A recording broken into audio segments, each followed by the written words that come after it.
Le président Donald Trump a ordonné mardi aux agences américaines de collaborer étroitement avec l'effort de son conseiller principal, Elon Musk, pour réduire l'effectif fédéral.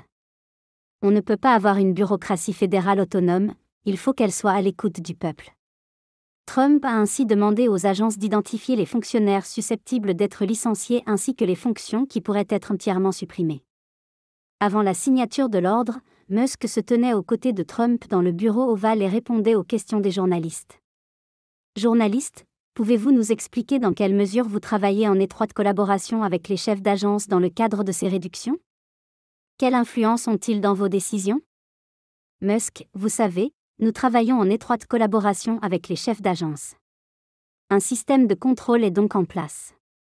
Ce n'est pas simplement nous qui intervenons pour tout faire, c'est en partenariat avec eux. L'homme le plus riche du monde a défendu son rôle de fonctionnaire non élu, à qui le président a confié des pouvoirs sans précédent pour démanteler certaines parties du gouvernement américain. Eh bien, tout d'abord, on ne pouvait pas demander un mandat plus fort de la part du public. Le public a voté.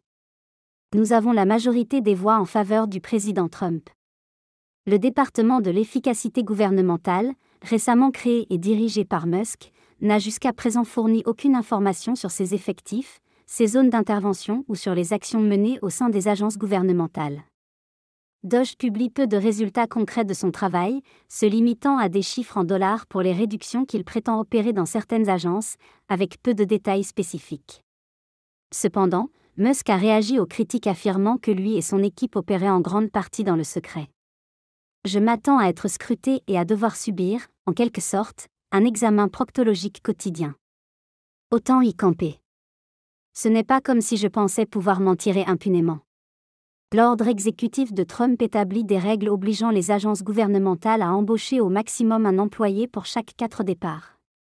Il contraint également les agences à collaborer avec l'équipe de Musk pour identifier des réductions d'effectifs massives et déterminer quelles parties des agences peuvent être supprimées purement et simplement.